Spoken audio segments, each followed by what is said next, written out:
name is Shay and you're watching Reviews by Shay.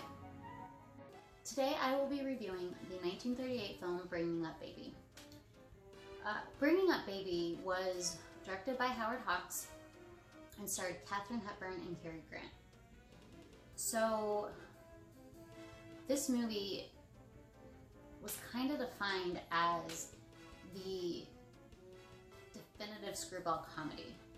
I really liked the movie. I found it very easy to follow. The fast-paced and quick-witted dialogue was hilarious, and I enjoyed it. I enjoyed the storyline. I enjoyed the subplots, because there were subplots in it. Katharine Hepburn plays Susan Vance, who is a high-spirited heiress, and Cary Grant plays David Huxley, who is an absent-minded professor. Huxley is engaged to be married to his assistant, Miss Alice Swallow. Now, right off the bat, we know that Miss Swallow is not interested in any kind of romantic relationship, because she straight up tells Huxley, look, this is about your work, nothing else. Well, Huxley has a museum, which is where his assistant works, and he's trying to get a $1 million grant for this museum, and he's been working on a dinosaur exhibit for 4 years. So we see him working to put this last dinosaur together, and he only needs one bone left, and it's getting, he got it, he's waiting on it to be delivered. Well, he's talking about how he has a game with Mr. Peabody, who represents Mrs. Random, who he's trying to get the $1 million from. So he goes to play golf to appeal to Mr. Peabody, and Mr. Peabody's like, look, I just represent Mrs. Random, I don't actually have the $1 million. Well, the golf game is interrupted when Hepburn's character, Susan, steals Huxley's golf ball. So he chases after it like, hey, that's my golf ball. And then she goes and she steals his car. And he's like, hey, that's my car. All the while trying to be like, Mr. Peabody, I'll be right back. So we see this scene where she drives away in his car and he's holding on. And that kind of really sets up the antics and how this woman is going to pretty much wreck his life. She knew from the moment that she saw him that she wanted to have him. So she does every trick in the book to keep him around her.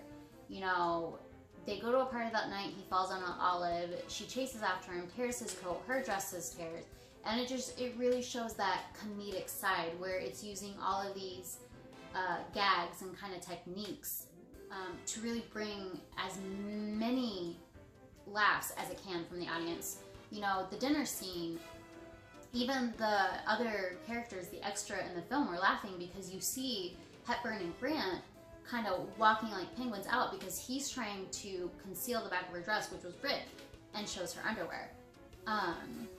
You see the techniques that Hepburn employs as far as lying to get her waves, lying to get you know, Grant's character interested in her. You know, she lies about a leopard. She does get a leopard from her brother, who, it's a tame leopard.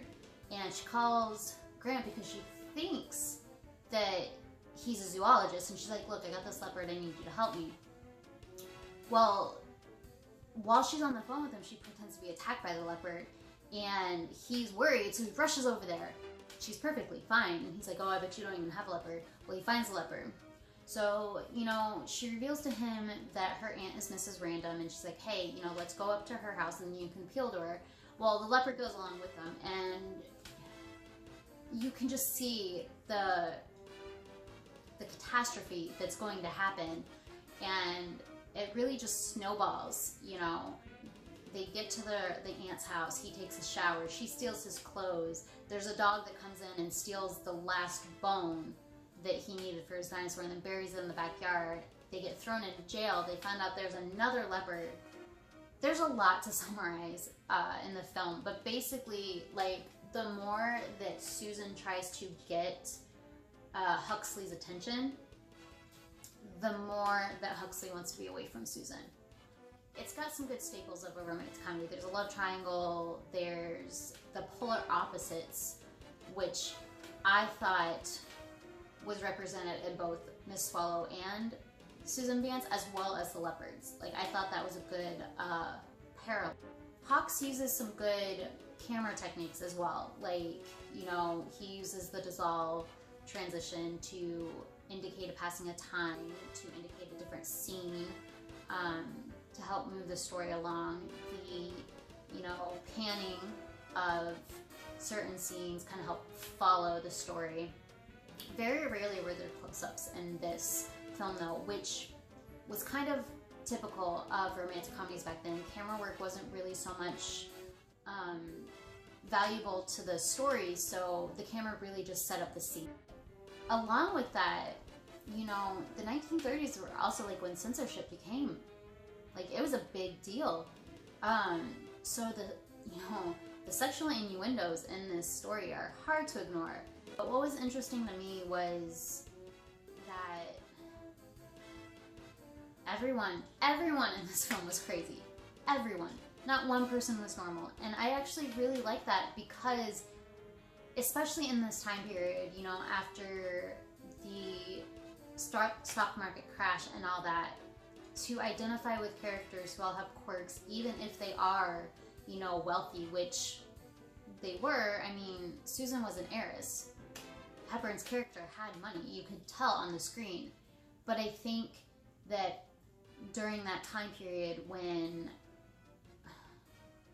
there was so much to be upset about, seeing that even the rich had these quirks helped moviegoers feel more connected to the screen, in my opinion at least. Obviously I wasn't alive in that time period, so I wouldn't know. And it was different from, I think, what they were used to. It's funny that it was such a flop in its time, because now it's considered a classic, and looking back and seeing that it was considered so much of a flop that Hepburn was labeled as box office poison is surprising, considering how much it set the stage for the, you know, screwball comedy. It's amazing what time can do to movies, and I think that that's an important thing to remember.